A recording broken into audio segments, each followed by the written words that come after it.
Tonight we're going to receive an offering. Usiku wa leo tunaenda kupokea matoleo. Amen. It's the third one of the week. Na ni siku ya tatu ya wiki. Do you still love the Lord? Je, bado unampenda Bwana? Amen. Do you still want to worship Him in giving? Je, ungetaka kuzidi kumwabudu katika matoleo? Amen. How many know what this is? Wangapi wanafahamu kifaa hiki? Oh. You see this? Je, unaona kifaa hiki? What is this? A tape measure. Amen. You know, you can use something like this. This is very effective. Unajua kitu kama hiki ni kitu ambacho kinafanya kazi vizuri. You know, Pastor Wesley was sharing a big miracle. Najua nilikuwa nikishiriki tu muujiza mkuu. Do you think that you can measure that miracle using this? Je, unafikiria unaweza kupima muujiza huo kutumia kifaa hiki? These numbers are factual. Hizi nambari ambazo ziko hapa ni nambari ambazo zimepimika, haziwezi kuzidi kiwango fulani. They are real numbers. Ni nambari ambazo ni za kweli. Many people, they live in their Christian experience using something like this. Wengi wanaishi katika matukio yao ya Ukristo wakiwa na vitu kama hivi. Just the facts. Ni mambo ambavyo vimepimwa. But there's a scripture in the Bible. Lakini kuna andiko katika Biblia.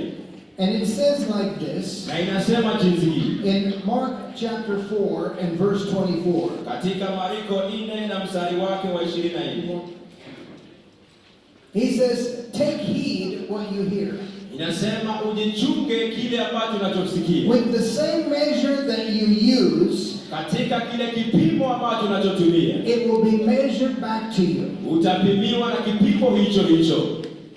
The way you hear it, jinsi unavyosikiza, the way you respond to it, na jinsi utakavyoitikia, is the measure that God works in your life. Hiyo ndicho kiwango ambacho Mungu atatumia kupima kwa maisha yako. If I told you you're going to be a millionaire by the end of the week, kama nikikwambia kwamba mwisho wa juma hili utakuwa milionea, you would measure my words. Wewe utaweza kuyapima maneno yangu. And some would say that's impossible. Na wengine watasema hiyo haiwezekani. There are some people who measure the Spirit of God. Kuna watu wengine ambao wanapima Roho wa Mungu and what God wants to do. Na kile ambacho Mungu angetaka kufanya. And by measuring, they miss out on what God would do. Na kwa kufanya kipimo kile wanakosea kile ambacho Mungu angetaka kutenda. I'll just give you a couple of examples. Nitakupatia tu mifano kadhaa.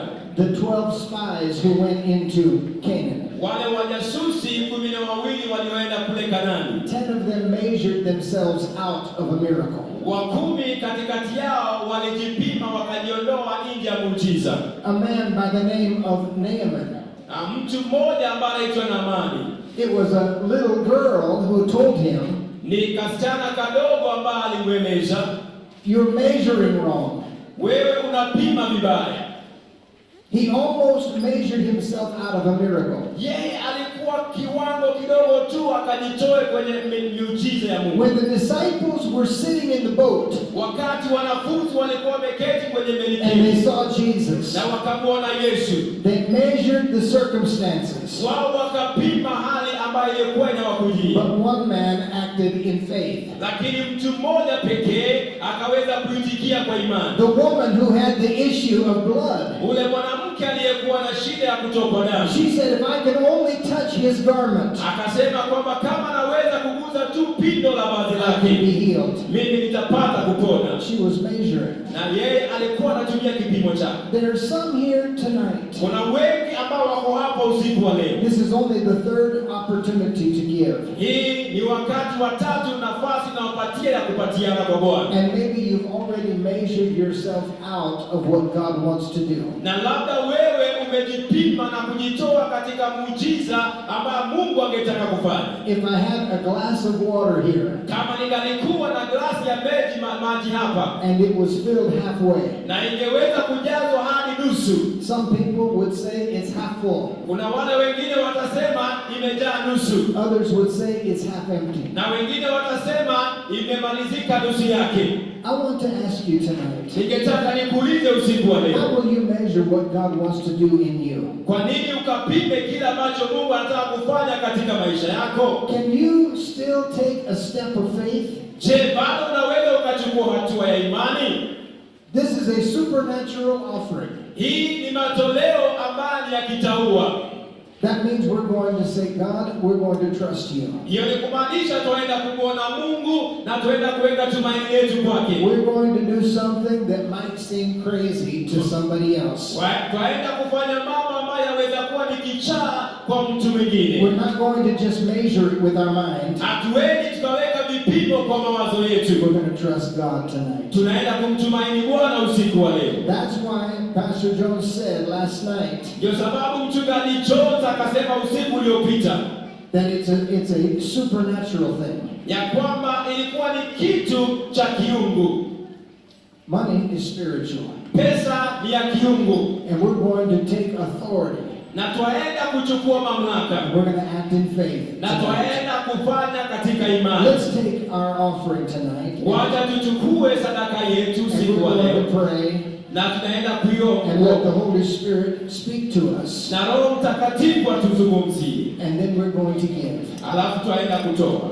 Father, in the name of Jesus, Baba, katika jina la we Yesu, thank you that you are a supernatural God. tunakushukuru kwa sababu wewe ni Mungu wa kitaua, You are a giver. wewe ni mtoaji, You are able to bless our lives. wewe unaweza kubariki maisha You're yetu, able to bless our churches. wewe una uwezo wa kubariki makanisa Tonight yetu. we take a step of faith Na siku ya leo tunachukua hatua ya imani, and we give an offering that is sacrificial. na tunatoa sadaka ambayo ni sadaka ambayo ni ya kimuhanga. We will be obedient to your word. Tutakuwa waaminifu kwa neno lako. Use us tonight Ututumie siku ya to leo help meet the needs of this conference. ili kuweza kukidhi mahitaji ya kongamano hili. Tonight we are sowing a seed Na usiku wa leo twapanda in mbegu this good ground. katika udongo huu mzuri. In Jesus' name we pray. Katika jina la Yesu tumeomba. Amen. Amen.